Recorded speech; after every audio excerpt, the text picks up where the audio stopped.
Do I sit around and wait for Willie Nelson to die? Or do I just sell it now as is?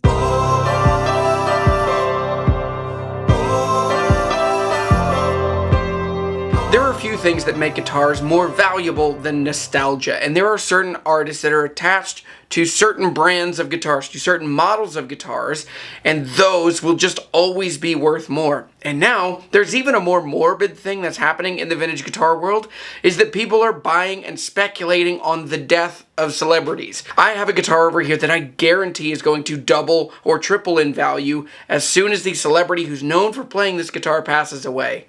It's kind of dark. So make sure you subscribe before we dig in. Let's go over here. This is a 1970 Martin N20. Now this is the Willie Nelson. This is the trigger 6 months, maybe a year past his. So let's talk about what this thing is, what's wrong with this, what this thing needs, and then I'll tell you a little more of the story how it came into my life. So number one, it doesn't have this normal square headstock that most Martins that we're used to would have. This has a much more Spanish looking, almost Gibson basically, with this little bit here in the middle. But in 1970 they changed the headstock to it would look a little more like a classical guitar, because basically this guitar was a bit homeless in the line of Martin guitars. Martin's not known for classicals or nylon string guitars, so in 1970 they started swapping some things around so that it would look and feel a little more like a Spanish guitar or a classical guitar, because this is right in the heyday of folk kind of taking off. Lots of people playing nylon strings. Martin kind of wanted to get into that world. But the rest of the specs on this guitar, Sitka spruce top, East Indian rosewood back and sides. Now this would, by 6 months, maybe a year, this guitar could have been Brazilian rosewood. The N20 that Willie Nelson plays, trigger, is Brazilian rosewood. This one's East Indian. Now it is fan braced inside. I mentioned the scale length, 26 3/8 inch scale length. It's inch and 7/8, or it's a really wide nut width as well. Very much a normal classical guitar. Now this one has some stuff wrong with it. The number one thing that is wrong with this, there's two top cracks. There's a top crack here that's been fixed, a top crack that's here that's been fixed, but there's some belly to this guitar that's okay, not the end of the world. But there's a crack on the fingerboard as well. This guitar has been very dry. And hang on one sec, I'll tell you where this guitar came from. The other thing, the tuners have been swapped on this guitar, and there's a pickup inside that has a loose battery box, and I think we're just going to take the pickup out of this guitar. It doesn't really add any particular value, I don't think. But other than that, it's a pretty clean Survivor. The blue case is amazing and so cool. So yeah, 1970 N20. So now the next question I'm sure you're curious about is, where did this guitar come from? And so this guitar came from my kindergarten teacher. That's crazy. N20. Oh yeah, that's what I have here. Okay. Yeah, N20. Oh, got it. Yeah. Okay, yeah. And then, I believe that's the same model as Willie Nelson, or it's a very similar. Ooh. I'm gonna write that here. Yeah, you and Willie. When we go to the beach, we'd have to drive separately because he would pack like 4 guitars in the back of his. That's so funny. My kindergarten teacher was married to Clay. Clay was a dear friend of mine. He was a restaurant proprietor. He was an amazing man. He did really good things in my hometown of Harrisonburg, Virginia.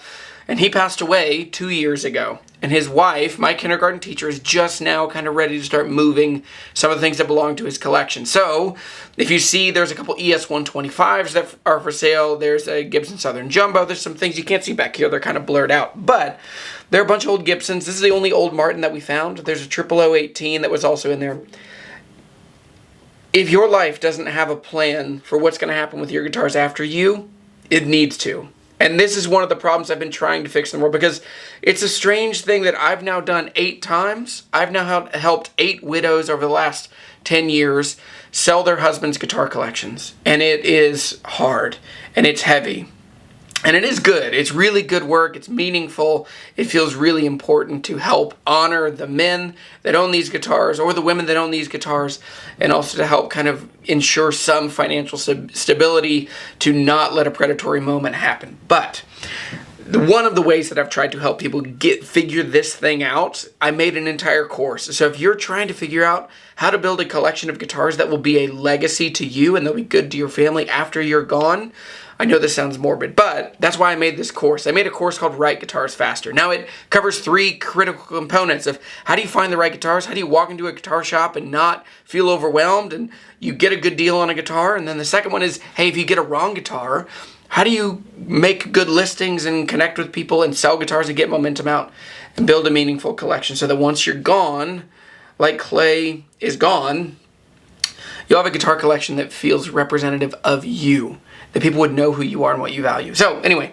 check out that. There's a link in the description down below. It's called Write Guitars Faster. Easy breezy. It's a really cool course and it's super helpful. So let's get back to this N20. The next thing we're going to do, it is montage time. I'm going to restring this guitar. I'm going to just check it out. I'm going to wiggle some cracks. I'm going to probably take this pickup out. I might just reattach it if it's working, put a new battery in it and get it all going.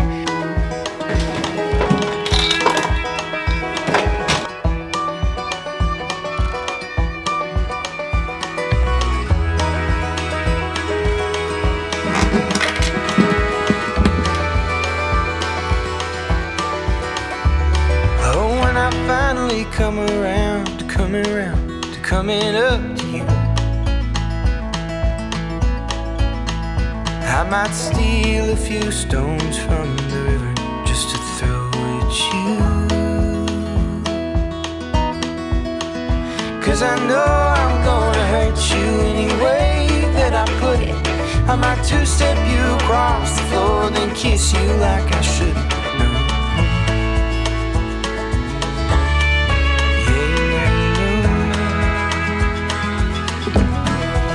Well, God forbid, but won't you let me know if you're catching on to this? I got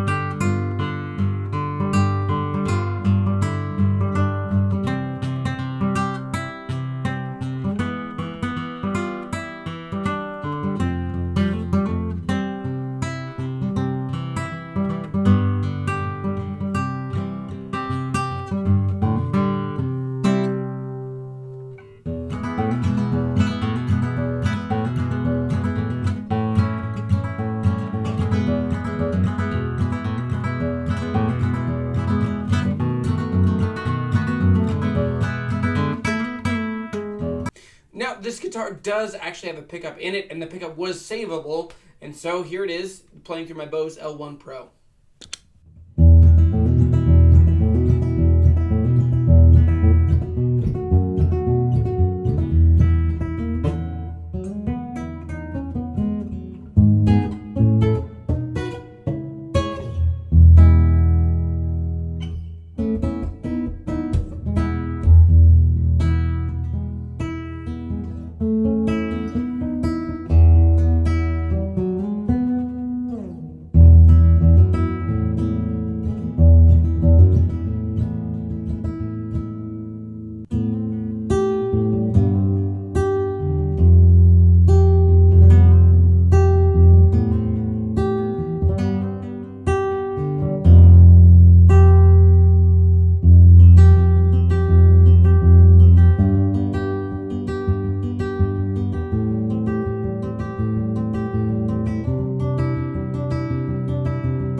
This guitar reminds me of like picking up a stray dog that has some pedigree. Like it was a good, healthy dog at some point, but it's malnourished and you can feel its bones and it's just too skinny, man. That's what, like, as I was cleaning this guitar and wiping it off, I kept, like, I could feel the braces in it.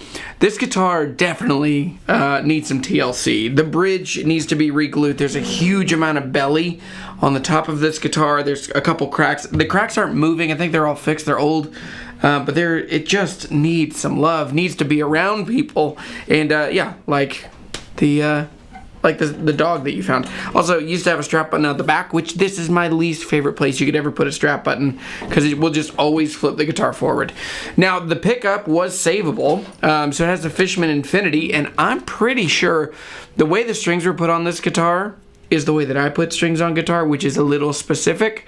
And so I'm pretty sure that I'm the last one to work on this guitar, and that would have been in 2011, maybe 2010, right before I moved to Louisiana. So even with its flaws, dings, dents, cracks, changed parts, this is still the kind of question that you have to ask yourself. Do I sit around and wait for Willie Nelson to die, or do I just sell it now as is? Now, you know me, that's a bit of clickbait. This is the idea of, I think, to me, Willie Nelson is an amazing musician. It's going to change the guitar market.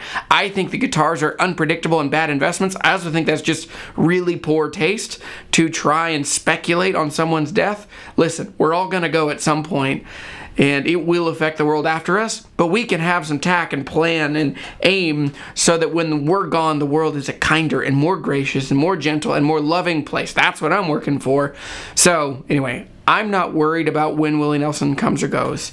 For me, this is a really cool guitar. It has a really cool history. This one still just needs some TLC. So this one will be for sale. If you check out jeremytheguitarhunter.com/shop, you're gonna see a bunch of guitars start showing up. By the time this video goes out, probably most everything will be listed.